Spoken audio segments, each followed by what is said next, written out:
I went plant shopping recently a few times actually. Honestly, I saw some of the prettiest plants I've seen in a while. I feel like usually the big box store plants are not in great condition. It was a treat to see some well-maintained, gorgeous, fairly priced, super cool specimen.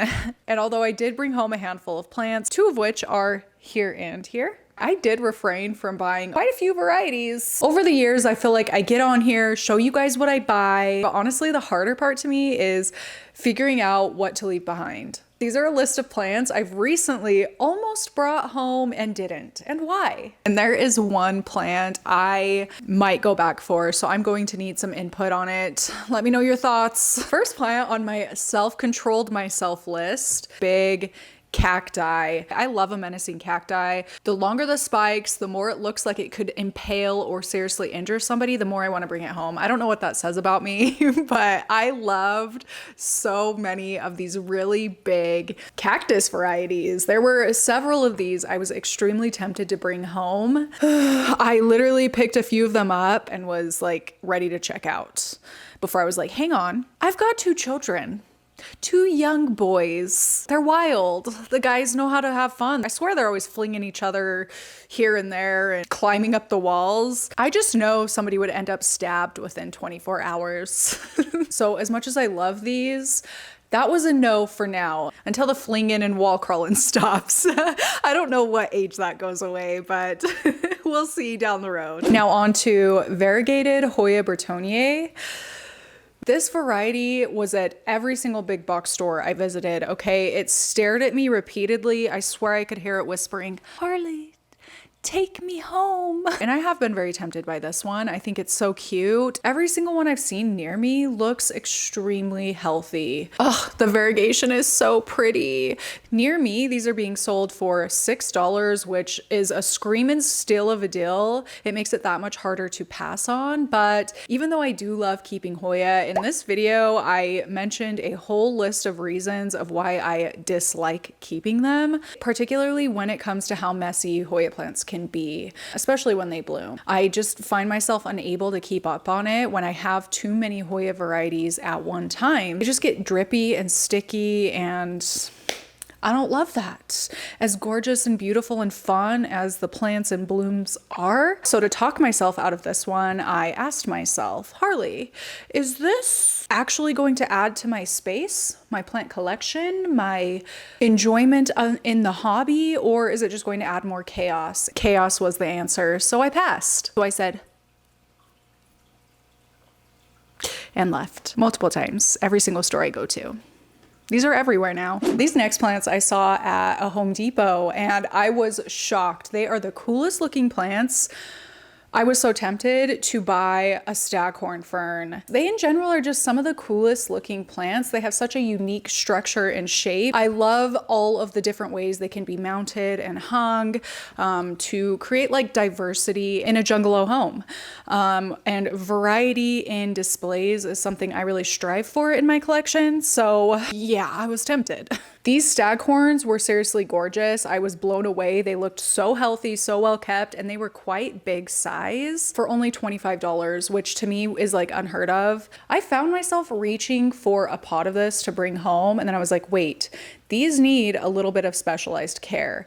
Not too crazy of specialized care, but instead of like regular waterings, they need to be thoroughly soaked, you know, so like removed from wherever they are, placed in a bucket or a bowl of water and allowed time to soak up the water. And even though that's not like hugely difficult or strenuous of specialized care needs, something I've learned about myself is when life gets busy, I feel overwhelmed, got a lot on my plate, the schedule is jam-packed, I find myself neglecting those special care need plants first. So I was like, as beautiful as this is, it's just not for me right now for the stage of life I'm in, where there's just a lot.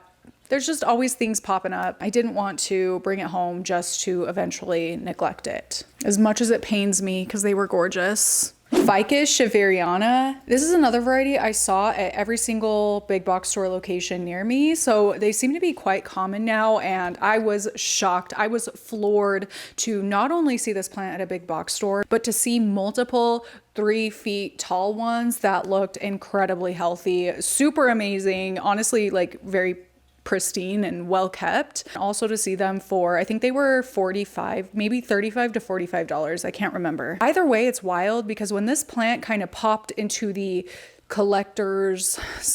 mass collector sphere, they were being sold very, very small for upwards of $100. It was wild what these were being sold for. And now they're just huge and extremely well priced. So as badly as I wanted to bring one of these home, I love a Ficus Elastica. I love all the Elastica varieties. I've had multiple different varieties in my home through the years. I have gotten rid of every single Ficus in my home because they get big. They get big, they need a lot of light, and where I could, fix the light issue, create space for them in different little pockets and corners of my home with grow lights. I just do not like the look of grow lights. I have grow lights. I'm at my limit of grow lights. I don't want to add any more grow lights. So again, super cool, really beautiful plant, but just not a fit for my home right now. This is one I could definitely see myself getting if we ever move and I end up with more windows, highlight windows, God willing. Oh, and this next one I am still thinking about. I think I've thought about it every single day since I went to the store, and it's the variegated Monstera Laniata.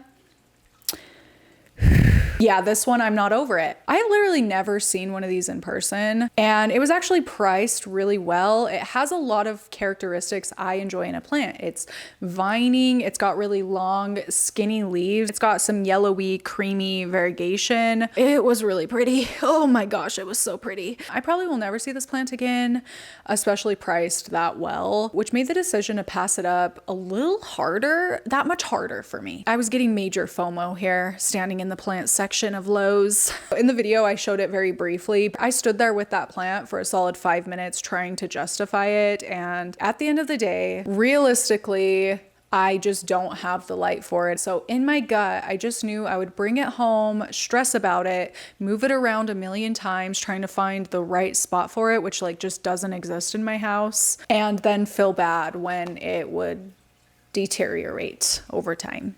But also, when am I gonna see that again? This next one got me a little bit. It's a Stromanthe Trio Star. I was so excited to see this pop up at Home Depot.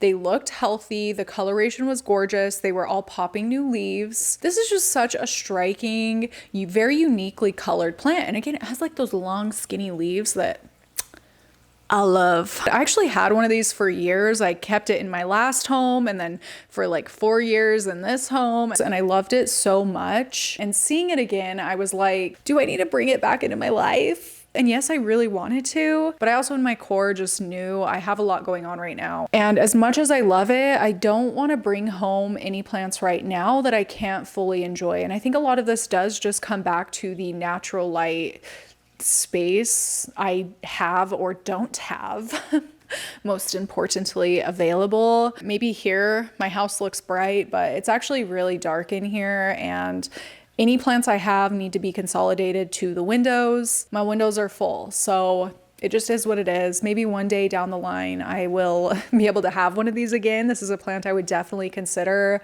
under different living circumstances, different lighting circumstances. But yeah, it was really fun, really exciting to see this available at a big box store because it has never really been an uncommon plant, but it's not a plant that you could just find anywhere, At least that's my experience where I live. Okay, this one is the plant I might actually go back for, and it is, drumroll guesses, Lemon Lime Maranta. I have always loved these, another variety I've had in my past. And of all of the plants I've had and held and said goodbye to, Lemon Lime Maranta is one that really, really stands out to me. I just love how bright they are. They are so striking. They're super fun to propagate. And unlike some of the other ones, most of the other ones I've talked about today, I do actually feel like I have a good spot for one of these.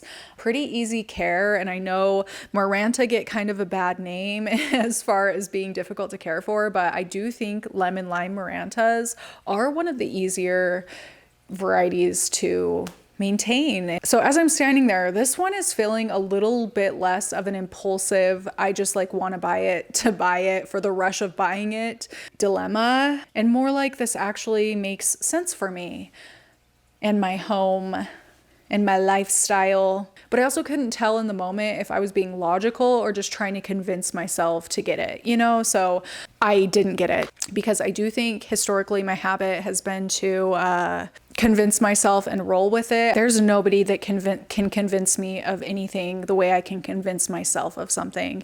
And I didn't want to fall victim to myself in doing that again.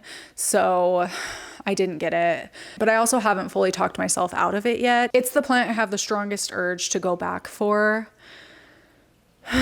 So let me know what you think. I would love to hear your opinions on that. Maybe it seems a little crazy for me to be like, am I just convincing myself to buy it? Like, it's so easy to just buy it if you want it. But with that mindset, I ended up with over 1,000 plants and depression. Anyway, I feel like there's such a big difference between plants I want and plants that actually fit into my life. And I'm just trying to get better at distinguishing that difference. But also I might be back at the store this week. So which of these plants would you have bought? And do I need to go back for the Maranta? That is going to be it for me today. Thank you so much for joining me. I look forward to hearing your thoughts. And yeah, I will see you next time.